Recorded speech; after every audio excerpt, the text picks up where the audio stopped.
Selamat siang anak-anak. Selamat siang. Selamat siang, Bu. Suara Ibu jelas? Jelas, Bu. Jelas ya. Bagaimana kabar kalian hari ini? Baik, Bu. Baik, Bu. Baik ya, semoga selalu dalam keadaan baik ya. Ingat selalu jaga kesehatan, ikuti protokol kesehatan yang berlaku dan tetap jaga semangat kalian selama mengikuti pembelajaran jarak jauh. Yuk. Ya, Bu. Untuk mengawali kegiatan kita pada pagi hari ini, alangkah baiknya kita berdoa terlebih dahulu. Wira memimpin doa. Dimulai. Doa sesaat. Adik-adik, Ibu lihat sudah beberapa orang yang masuk ke dalam Zoom. Ibu ingatkan kembali untuk absen, tetap kalian lakukan di Google Form. Sebelum Ibu lanjutkan, Ibu tampilkan dulu PPT Ibu untuk mengawali pembelajaran kita pada pagi hari ini. Sudah terlihat PPT-nya, Nak? Sudah, Bu. Nah, ya. Sudah. Adapun aturan pembelajaran kita pada siang hari ini, yang pertama adalah kalian wajib mematikan mikrofon saat Ibu menjelaskan. Agenda pembelajaran kita pada pagi hari ini sudah Ibu share di Google Classroom kalian. Yang pertama, jangan lupa kalian mengisi absen terlebih dahulu. Yang kedua, kita melakukan web meeting melalui Zoom. Dan yang terakhir, kita melakukan refleksi sekaligus post test. Dapat dipahami kan ya agenda pembelajaran kita? Dapat.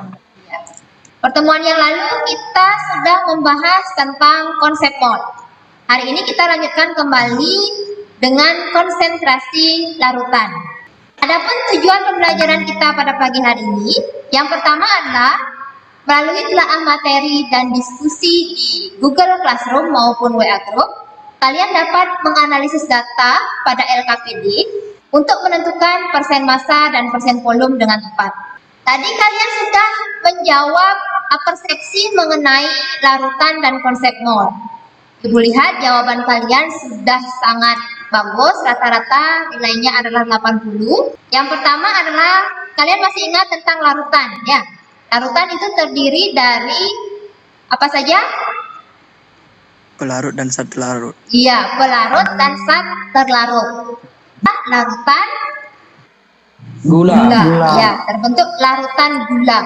Gula yang larut ini itu disebut sebagai zat Terlarut. iya, zat terlarut gula. Air disebut sebagai zat Larut. pelarut. Apabila gula yang kita masukkan banyak ke dalam air, kan yang terbentuk dia akan kental. Itu disebut larutan pekat. Nah, akan tetapi istilah pekat dan encer ini tidak dapat menyatakan berapa sih jumlah gula yang terdapat dalam larutan. Ini adalah kondisi ruang kelas. Bisa kalian hitung berapa jumlah siswa keseluruhan? 8. Ya, ada 8 siswa. Berapa jumlah siswa perempuan?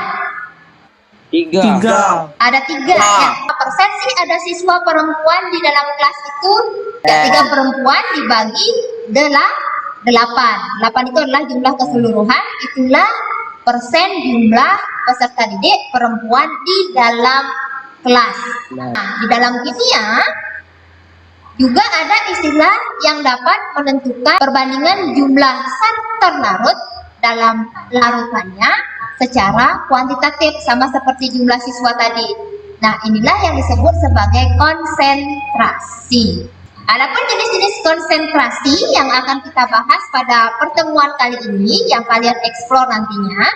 Yang pertama adalah persen massa. Pengetahuan tentang konsentrasi larutan ini sangat penting anak-anak, terutama dalam kehidupan sehari-hari. Contoh dari pengetahuan tentang konsentrasi larutan adalah yang pertama, ini, kadar gula darah. Yang kedua adalah kadar nutrisi dalam makanan. Pernah melihat ingredient di belakang kemasan makanan?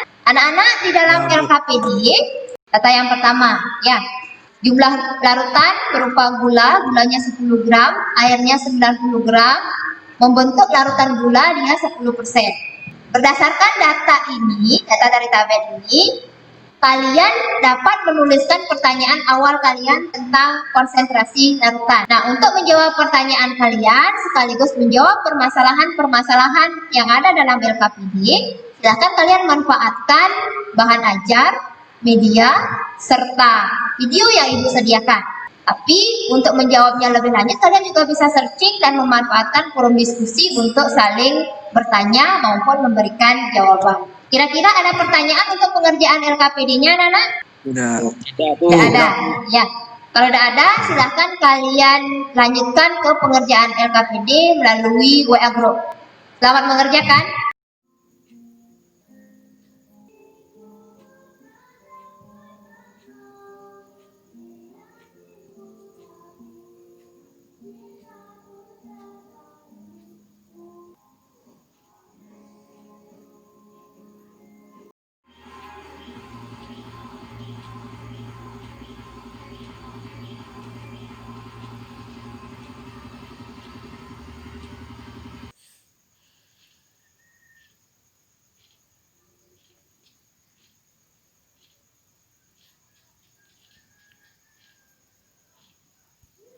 Selamat siang anak-anak, bagaimana pengerjaan LKPD kalian? Sudah selesai? Sudah, Bu. Ibu ucapkan terima kasih banyak yang sudah aktif. Yang belum aktif, tingkatkan lagi di pertemuan selanjutnya. Yang pertama, tentang persen massa dan persen volume. Silahkan siapa yang mau mempresentasikannya. Ya silahkan, yang sudah angkat tangan. Silahkan dipresentasikan, Persen yang lainnya massa. dengarkan ya. Berdasarkan data nomor 1, zat terlarutnya adalah gula jumlah 10 gram, jumlah larutan 100 gram, dan konsentrasi larutan 10%. Secara matematis dapat ditulis persen massa sama dengan massa zat terlarut per massa larutan dikali 100%. Persen volume sama dengan 75%. Ya, terima kasih Willy atas Sama-sama, presentasinya. Ada yang lain mungkin? Ya, Bu. Silahkan, ada yang punya jawaban yang lain? Sama ya? Ya, baik sekali. Terima kasih. Jadi, persen volume ini menyatakan perbandingan volume zat terlarut dalam 100 mili larutan. Berdasarkan data nomor 1, zat terlarutnya adalah NH3. Jumlah mol zat terlarut 1 mol. Volume larutan 1 liter. Konsentrasi larutan 1 molar. Ada yang lain? Tidak. Sudah betul yang disampaikan oleh Yoga. Secara matematis, molaritas dapat kalian rumuskan dengan mol zat terlarut dibagi dengan volume larutan. Molaritas menyatakan jumlah mol zat terlarut dalam 1 kg pelarut. Iya, terima kasih Wira. Ada yang lain? Ya, silahkan Riri. 1 mol, mol pelarut 2 mol, jumlah mol 3 mol, fraksi mol terlarut 0,3, fraksi mol pelarut 0,7. Bahwa fraksi mol ini menyatakan perbandingan mol zat terlarut atau jumlah mol pelarutnya terhadap jumlah mol total. Siapa yang mau menyampaikan kesimpulan dari pembelajaran kita pada siang hari ini? Persen massa adalah perbandingan zat terlarut dalam 100 gram larutan. Molaritas menyatakan jumlah mol zat terlarut dalam 1 liter larutan. Secara matematis dapat ditulis molaritas M sama dengan mol zat terlarut dibagi volume larutan. Fraksi mol zat adalah perbandingan mol zat terlarut atau jumlah mol pelarut terhadap jumlah mol total. Ya, terima kasih. Ada yang lain? Jadi fraksi mol menyatakan perbandingan antara jumlah mol zat terlarut atau jumlah mol pelarut terhadap mol total. Ada pertanyaan kira-kira? Tidak, Bu. Tidak ada. Jika tidak ada pertanyaan, untuk selanjutnya silahkan kalian isi refleksi. Sudah ada 17 orang yang memberikan respon untuk refleksi. Saya bisa sedikit memahami pelajaran. 70% menyatakan bahwa lancar. Untuk pertemuan selanjutnya, kita akan membahas tentang pengenceran larutan LKPD. Jangan lupa dikumpulkan tepat waktu di link pengumpulan LKPD yang sudah Ibu berikan. Kemudian setelah Ibu tutup, jangan lupa proses dikerjakan tepat waktu. Jika tidak ada pertanyaan, Ibu akan tutup dengan doa. Sedangkan Ibu minta Yoga untuk menutup pertemuan kali ini dengan doa. Oke, kita tutup pertemuan hari ini. Kita bertemu lagi pada pertemuan selanjutnya. Selamat siang anak-anak.